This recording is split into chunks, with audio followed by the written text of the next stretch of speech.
암호화폐를 바라보는 시선이 이 프레임이 완전히 바뀌는 발표였기 때문에 월가도 그렇고 미국의 이 암호화폐 업계도 그렇고 들썩들썩하는 그런 분위기입니다. 우리나라에서도 뭔가 코인이 나올 때마다 이게 증권이냐 아니냐 이것들에 대해서 굉장히 많이 고민을 했었죠. 옛날 방식을 새로운 방식에 그대로 적용하면 새로운 방식이 크지를 못하죠. 제 논리는 그거예요. 블록 미디어의 제임스 정 기자입니다. 비인크립토 김혜원입니다. 반갑습니다. 네, 안녕하세요. 법률사무소 비컴 차상진 변호사입니다. 네. 자, 그럼 오늘 이슈로 들어가 보겠습니다. 준비한 화면을 보여주시면은 미국의 금융당국 SEC 증권거래위원회, 그다음에 상품선물거래위원회 CFTC라고 하죠. 두 금융당국이 모여가지고 앞으로 우리는 코인을, 암호화폐를, 디지털 자산을 이러이러한 식으로 규정을 이렇게 적용하겠습니다라고 발표를 했는데 이 내용이 굉장히 쇼킹했습니다. 그래서 대부분의 코인은 증권이 아니다. 그리고 스테이킹, 또 에어드롭, NFT, 밈코인 모두 다 증권이 아니다. 조금 과장해서 얘기하면 증권이 아니니까 마음대로 해라. 뭐 거의 그런 분위기예요. 그다음에 미국에는 이제 은행 면허를 주는 기구가 따로 있는데 OCC라고 하는 미국의 은행감독청, 여기서도 뭐 달러 스테이블 코인 발행하고 싶은데 은행 면허가 필요해요. 신탁은행 면허가 필요해요. 그러면 그래 그럼 면허 줄게. 거의 이런 분위기로 아주 친 디지털 자산 시장적인 규제들이 나왔기 때문에 그 얘기를 중점적으로 다루려고 합니다. 우선 웬만한 코인들은 증권이 아니다. 무려 10년 동안 미국 금융당국이 코인은 증권이다. 그러니까 SEC의 그 금융 관련된 법의 지배를 받아야 한다 이렇게 얘기를 했는데 그걸 하루아침에 말을 바꿨습니다.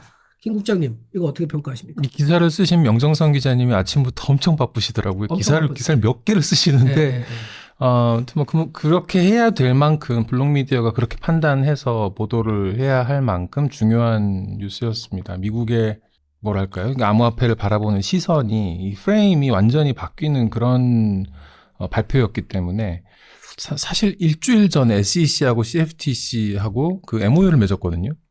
불과 7일 전입니다. 그래서 SEC 그 위원장하고 CFTC 위원장하고 둘이 나란히 앉아가지고 되게 사이좋게 그래서 막 사인하는 그런 거 공개까지 하면서 그래서 우리 지금부터 이제 앞으로 모든 걸 같이 해 나갈 거예요. 비트코인, 이더리움 이런 거 증권 아니잖아요. 우리 이제 함께 프레임워크를 만들어 갈 거예요라고 할 때까지는 그래 이제부터 뭔가 하겠구나. 일주일 만에 이렇게 나올 줄은 몰랐어요. 우리 건물도 같이 쓰기로 그렇죠. 그 건물에 들어가기로 했죠. 근데 그 일주일 만에 이렇게 정말 어마어마한 걸 내놓을지는 모르는 상황이어서 지금 약간 월가도 그렇고 미국의 이 암호화폐 업계도 그렇고 들썩들썩하는 그런 분위기입니다. 분명히. 네. 바로 이건데요. 그 두 기구가 모여가지고 아주 우리는 앞으로 잘할 거고요. 디지털 자산 시장 잘해봅시다. 뭐 이런 분위기였는데 자, 차 변호사님 그래서 뭐가 증권이고 뭐가 증권이 아닙니까? 네, 우선 5개로 나눴는데 우리나라에서 논의되는 것을 비춰보면 사실 좀 기존에 우리도 어느 정도 좀 논의는 돼 있던 것들인 것 같아요. 먼저 이제 전형적인 토큰 상품들 있지 않습니까? 그거는 이제 증권이 아니다. 비트코인, 이더리움 등등등. 그렇죠. 리플이라든지 그리고 16개 정도 이렇게 또 직접 명시를 했죠. 네, 이겁니다. 여기 지금 화면에 보이시는 오른쪽에 있는 그 코인 키워드 16개가 다 명시를 했어요. 이거는 다 아니야. 증권 아니야. 이렇게.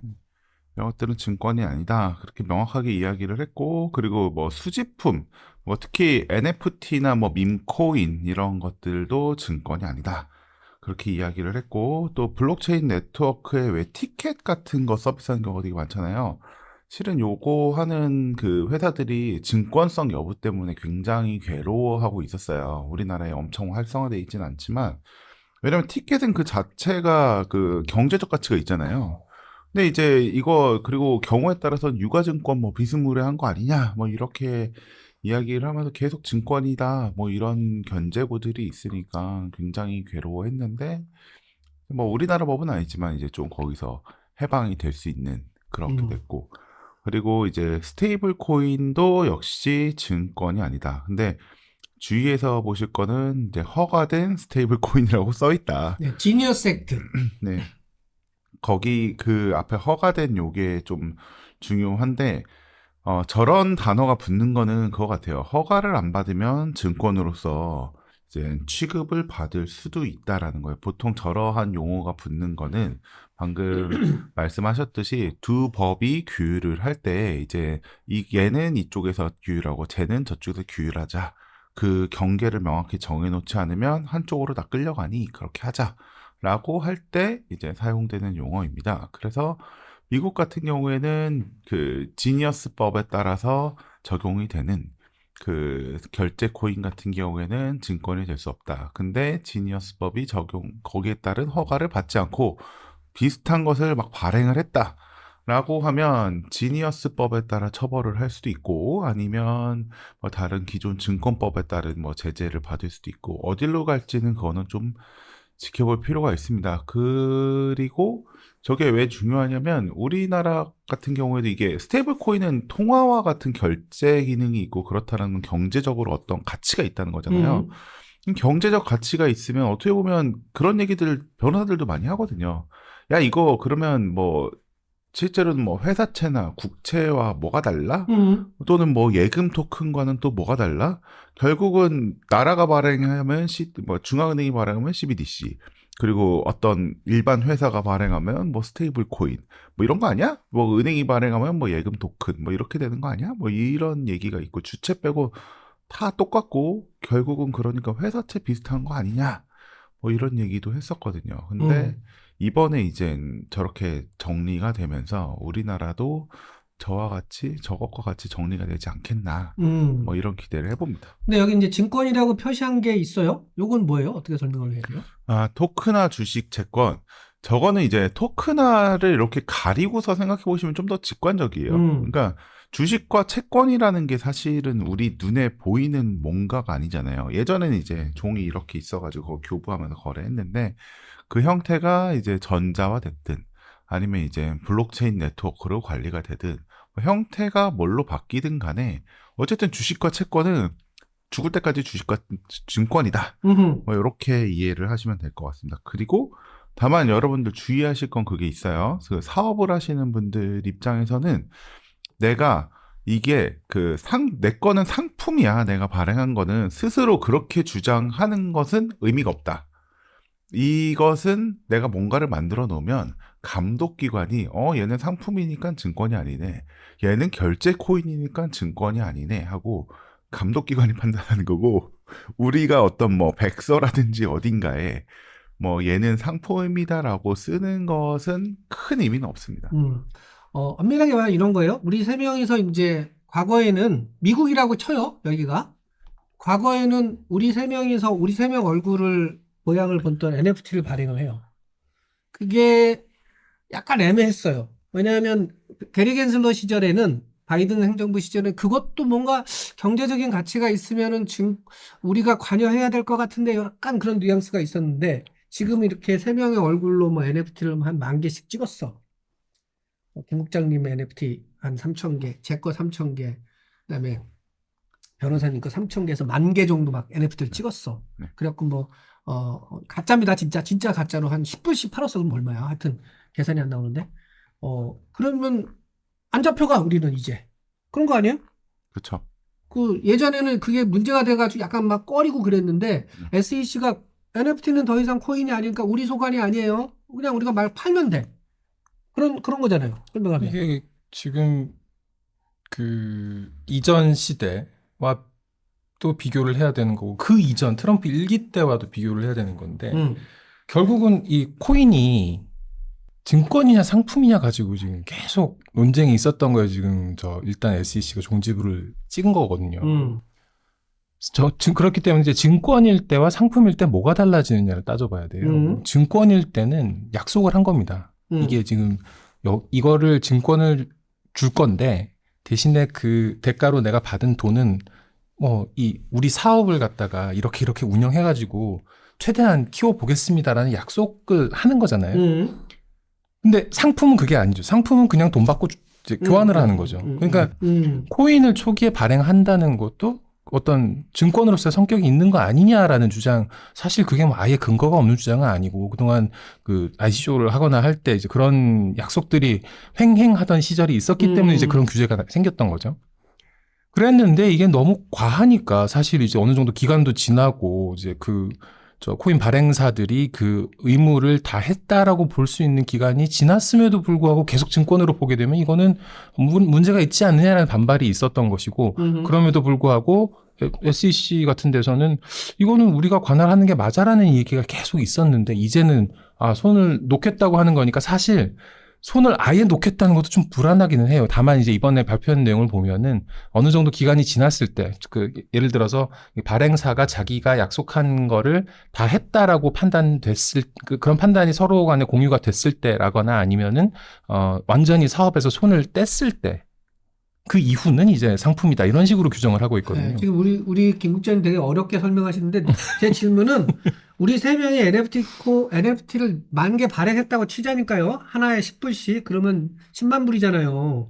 그거는 된다는 거 아니에요. 그럼 이제는 되는 거죠. 이전에는 이제 그거를 증권으로 볼 수 있지 않느냐라고 시비를 걸었던 건데. 예전에는 그 NFT를 발행을 하면은 뭐 이걸로 뭐 무슨 행사도 열 거고요. 우리가 돈 벌어가지고 뭐 어디 그 입장료 대신으로도 쓸 거고요. 뭐 이렇게 막 하면은 그거 자체가 뭔가 부가적인 가치를 주는 거기 때문에 안 된다라고 살짝 SEC에서 문제 삼을까봐 안 했는데 지금은 해도 된다는 거예요.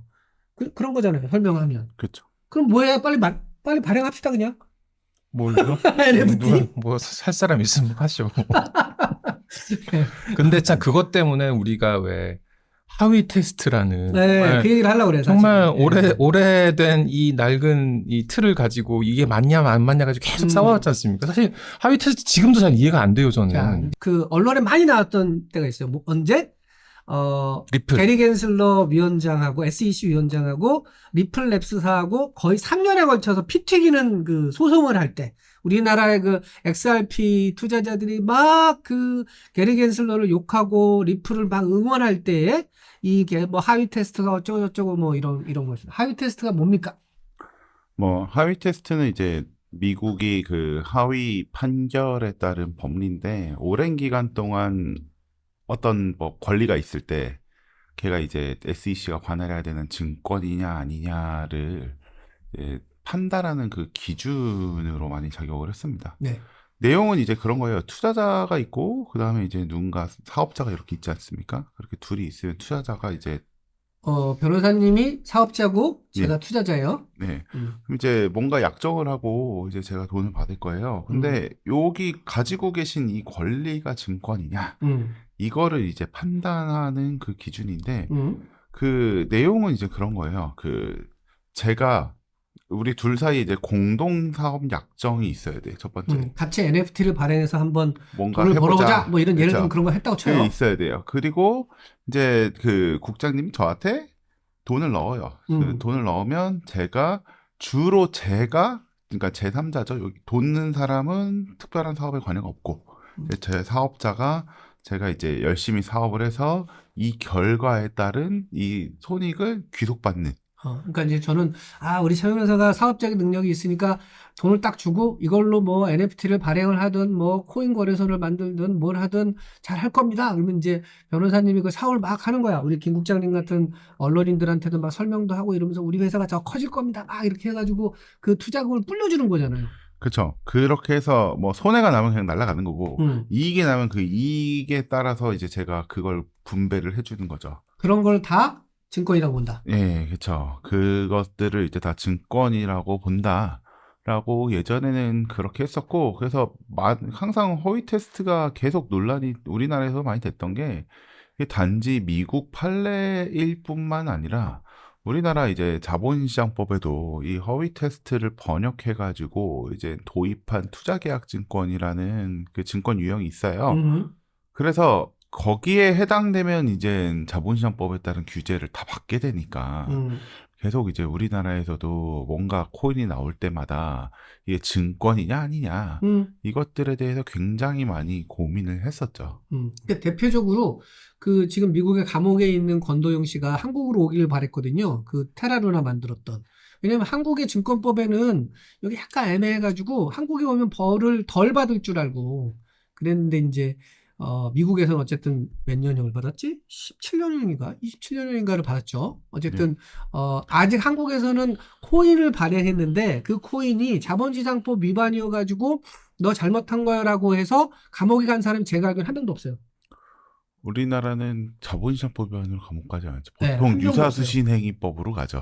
네, 한 명도 없고 그 문제 테라노나 관련된 사람들도 소송을 받을 때도 자본시장법 위반으로 이제 걸으려고 했는데 그게 잘 안 됐어요. 아직은 우리나라가 그런 게 조금 물러요. 그래서 이제 권도영 씨도 한국으로 오고 싶어 했는데 안 됐죠. 자, 그러면은 이런 하위 테스트가 미국에서는 이제 코인에 잘 적용이 안 되는 거라고 돼 있는데 여기 보면 단서 조항이 2개가 있어요. 처음에는 증권으로 출발했지만 2가지 조건이 맞아지면은 나중에는 증권이 아닐 수도 있다. 요거는 김 국장님이 한번 설명해 주시죠. 그러니까 이제 비유가 있었거든요.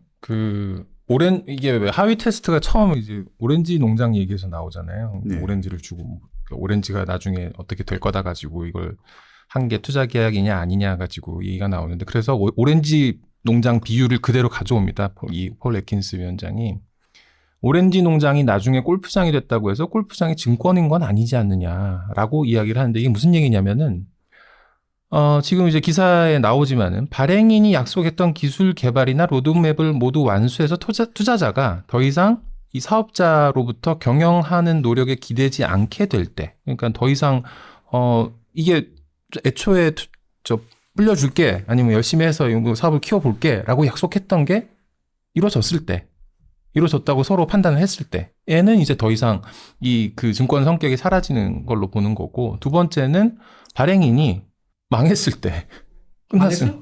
뭐 일종의 망하는 거죠. 이제 그 프로젝트를 하다가 포기를 하게 되거나 중단한 그런 사태가 발생해가지고 더 이상 그 경영적 기대를 가질 수가 없게 된 소멸한 그런 시점에는 더 이상 증권이 아닌 걸로 본다라고 돼 있어서 코인은 무조건 증권이 아니다가 아니고 이렇게 이제 그 투자 계약으로서 출발을 하더라도 이런 지점에 이르면은 이제는 더 이상 그 증권으로 보지 않는 게 맞다라고 단서를 단 겁니다. 근데 이제 아까 이제 김 국장님은 망한 경우의 얘기를 들었는데 아주 흥한 경우도 있을 수 있는 거잖아요. 제가 이제 예를 들면 코인을 발행해요. 발행하면서 나는 탈중앙 금융을 지향하는 사람이어가지고 JJ 코인을 발행해서 자동으로 이걸 스테이킹을 하게 해가지고 거기에서 돈을 벌어 드릴 겁니다라고 했다고 쳐봐요. 그러면 이 JJ 코인은 JJ라는 사람이 막 열심히 뭔가 일을 하는 동안에는 이 하위 테스트에 의하면 증권이에요. 그죠? 왜냐면 내가 막 노력을 하니까. 그런데 이게 잘 돼가지고 어느 순간 너무너무 잘 되는 거야. 이게 탈중앙 금융인데. 그래서 내가 어느 순간 저는 이제 할 일을 다 한 것 같습니다. 이 JJ 그 코인은 자동으로 굴러가도록 할 거고 저는 빠이빠이 저는 은퇴하겠습니다라고 제가 사라졌어요. 그러면은 더 이상 내 노력에 의하지 않더라도 JJ 코인이 잘 굴러가. 그러면은 증권이 아니다. 아닌 게 되는 거죠. 이렇게 바뀔 수 있다는 거예요. 처음에 시작할 때는 증권이지만 그걸 그냥 누군가가 잘 굴러가 내가 없이도 경영자가 없이도 잘 굴러가도록 디자인을 했다면 그 다음부터는 증권이 아니게 된다는 그런 새로운 해설을 내놓는 거거든요. 그리고 또 이 약속 부분도 굉장히 뭐랄까요, 타이트하게 잡아놨습니다. 이게 그 비증권 토큰이라고 하더라도 증권이 아닌 토큰이라고 하더라도 그럼 이제 경영 노력에 대한 명시적인 약속을 하면서 판매를 하면은 투자 계약이 되는 건데 그럼 이제 증권처럼 되는 건데 약속을 갖다 명시적으로 하면 명시적으로 하는 게 진짜 명시적이어야 된다.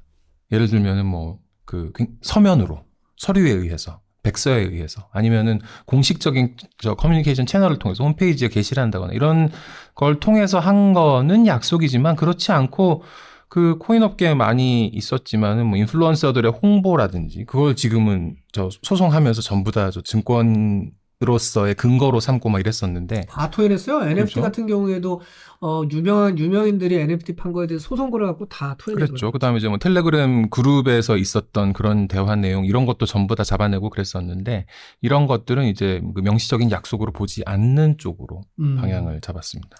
자 변호사님 좀 슬프지 않으세요? 어떤 것 때문에? 이렇게 되면 일거리가 줄 것 같은데. 아닌가? 일거리가 더 늘어나나? 늘어나지 않을까 싶긴 해요. 발행이 좀 더 활성화될 오, 거고. 그렇겠구나. 그리고 어차피 약속을 이제 명시적으로 하면 그게 이제 준수가 됐느냐 안 됐느냐 뭐 이런 다툼의 이슈가 소지도 있죠. 생기고. 그리고 어차피 그 투자하시는 분들 뭐 회사 그 홈페이지에 있는 내용 읽고서 투자하신 분들 또 거의 없기 때문에 그럼 이렇게 하면 되겠다. 차 변호사님 이름을 딴 NFT를 지금 한 10,000개 찍자. 그리고 차 변호사님이 이 크립토 쪽에서 아주 훌륭한 변호사로 성장할 거라고 막 선전을 하고 다니면서 네. NFT를 갖고 계신 분들한테는 수익률을 뭐 디스카운트 해드립니다. 뭐 이런 걸로 하면은 장사 될 것 같은데? 그걸 약속을 하지 말아야죠. 네?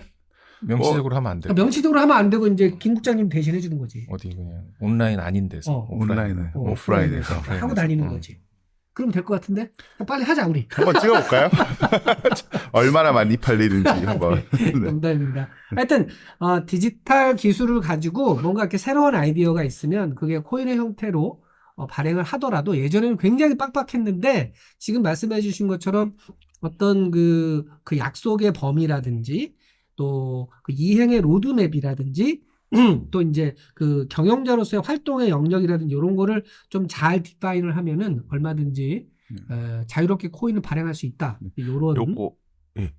저 여기에 대해서 조금 코멘트 하나만 네네네. 좀 하고 싶은 게 있는데 사실 저는 저 경영적 노력이 그러니까 발행인이 약속했던 기술이나 로드맵을 어느 정도 다 완성해서 더 이상 발행인의 경영적 노력에 기대지 않게 될 때 증권성이 없어진다라고 하는데 사실 저거랑 관련돼서 우리가 주목할 거는 두 개인 것 같아요. 일단 우리나라 디지털 자산 기본법에는 현재 저거랑 관련된 조문은 현재는 없습니다. 근데 기본법이 없잖아요 지금. 만드는 거죠. 발의된 여러 법안에도 거기에는 이제 없어요. 저게 반영이 안 돼 있는. 증권이냐 상품이냐에 대한 이 부분이 없어요. 그렇죠.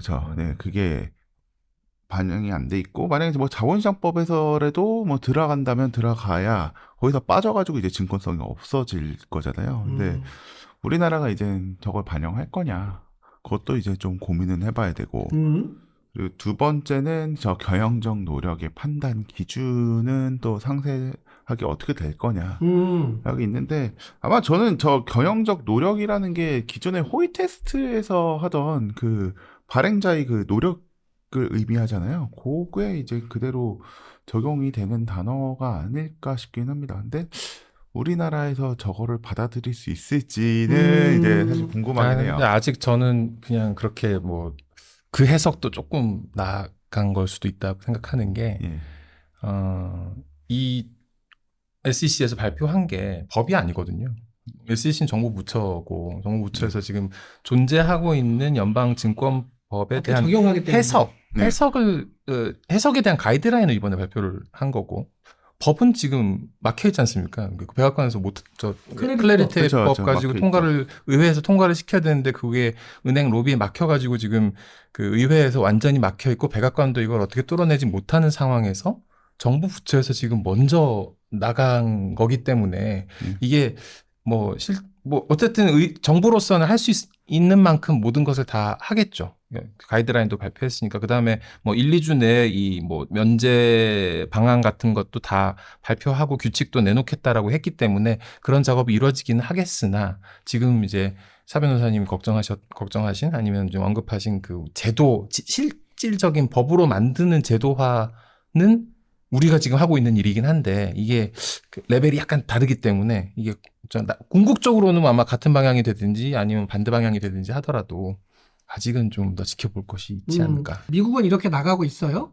또 클래리티법도 이제 준비 중이고, 근데 우리는 지금 그 디지털 자산 기본법이 멈춰 있어가지고 좀 답답한 상황인데 지난주에도 한번 그런 거 말씀드렸고, 그거를 이제 차 변호사님께 더 설명을 드리려고 하는 건데 그 전에 김 국장님은 우리 구독자 여러분 중에 한 분이 장문의 글을 계속 올리시는데 후다닥 읽고 요약을 좀 해보죠.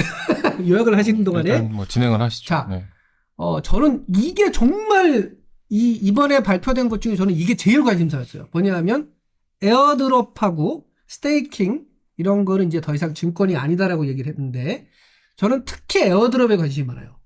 제가 이제 코인을 갖고 있어요. 예를 들면. 그리고 뭔가 서비스를 하고 있어요. 그런데 이제 디지털 자산 쪽에서는 에어드롭을 많이 주잖아요. 근데 과거에는 이 에어드롭이 증권이라고 판단이 됐으면은 빼도 박도 못하고 증권이니까 일종의 배당을 받은 거여가지고 배당 소득세 같은 거를 내야 되고 세금도 막 왕창 물어야 되고 이렇게 자연스럽게 연결이 됐는데 이번에 SEC하고 CFTC가 에어드롭은 증권이 아니라고 그랬거든요.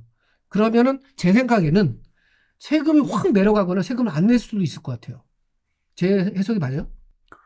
일단 그 에어드롭이 말씀하신 것처럼 뭐 기존의 증권처럼 과세가 되진 않을 것 같고, 가령 뭐 이게 증권이다라고 하면 에어드롭으로 받으면 그 주식 배당 같은 거잖아요. 그러니까 배당을 받은 거지. 내가. 그렇죠. 그럼 바로 배당 소득세가 바로 과세가 되는데 저렇게 되면 이제 거기에 대해서 배당 소득세 과세는 어려워지게 되는 게 맞고요. 이제 우리나라 같은 경우에는 그 디지털 자산의 그 양도나 뭐 대여의 대가에서 양도되는 뭐 디지털 자산의 실제 취득가액과 부대 비용 이렇게 차감하고 취득한 이익이 있으면 이제 그거를 이제 과세하는 체계로 이렇게 되어 있고. 그러니까 에어드롭은 내가 뭔가 노력을 한 게 아니고 저절로 생긴 거이긴 하지. 물론 에어드롭을 받으려면 내가 뭘 갖고 있어야 되니까 그게 원가에 들어갈 수 있는지는 모르겠는데 어쨌든. 그렇죠. 근데 취득 비용이 이제 없다라고 보겠죠. 왜냐면 내가 취득한 건 취득한 건데 요게 생겼다고 그거를 원가로 보통은 잘 우리나라 이렇게 취급을 해주지 않잖아요. 그러니까 저는 이렇게 주장하는 거예요. 내가 코인을 갖고 있었는데 내가 의도하지 않았는데 나한테 사은품이 온 거다. 무슨 사은품에 대해서 왜 세금을 내냐. 내가 이렇게 주장한다면. 사은품에 대해서 세금을 낸다면 사은품 같은 거. 근데 저는 그런 거죠. 일단 방금 논의하던 건 이제 취득 원가니까. 취득 원가는 내가 뭔가를 해야 이제 예를 들면 그 에어드롭을 받을 수 있다라고 한다면 이제 원가가 좀 인정될 여지가 있겠죠. 뭐 해야 되니까. 근데 그냥 후두둑 떨어지는 거는 뭐 걔는 이제 뭐 취득 원가는 인정이 되지는 않을 거다. 다만 이제 양도했을 때 내가 이걸로 돈을 벌 거냐 잃을 거냐. 그러니까 이거는 별개겠죠. 제 주장은 자꾸 변호사님 피하시는데 네. 사은품이라니까 내가 사은품에다가 무슨 세금을 때려. 사은품은 과세 대상이 아니죠. 명확하게. 내가 주장할 수 있는 거 아니에요? 주장할 수는 있죠. 주장할 수는 있는데 우리나라 요새 돈이 없어서 잘 받아줄지. 아니 왜냐면 타 변호사님 국세청에서도 근무하셨었거든요 예전에. 그러니까 이거는 다툼의 여지가 있어요. 제가 볼 때는 미국에서 얘기한 것처럼 에어드롭이 증권이 아니고 그렇게 되면 나는 이렇게 주장할 거예요. 나 이거 사은품 받은 거다. 무슨 사은품에 세금을 때리냐. 나 세금 못 내겠다. 나 이렇게 나올 수 있을 것 같아요. 하지만 거래소에 이제 그 있는 것과 여기서 이제 거래소의 계정을 개설해서 받으신 분과 이제 자기가 이제 그 밖에서 이제 OTC 지갑으로 들고 있었던 분들의 운명이 이렇게 바뀌는데, 거래소에 지갑이 있을 때는 내가 내고 안 내고를 선택할 수가 없습니다. 거래소가 그냥 원천 징수를 해서 그냥 갖다가 주기 때문에 방법이 없어요. 그냥 뜯기는 겁니다. 난 그거 반대할 거야. 야, 에어드롭에 무슨 원천세를 때리냐. 이거는 사은품인데 나 그거 내놓으라고 할 거야, 난. 그러니까 세금을 만약에 이제 과세 당국이 이제 과세를 하고 싶어 하면 일단 뜯어가고 이제 그리고 나서 싸우는 구조가 될 거고, 거래소에 있으면. 여러분들 아실 건 그게 있어요. 그 사은품에 대해서는 우리나라 과세가 되지 않고, 그리고 사업자분들도 당연히 원래는 이제 과세가 되는 소득을 누군가한테 지급을 해주면 원천징수 해야 되잖아요.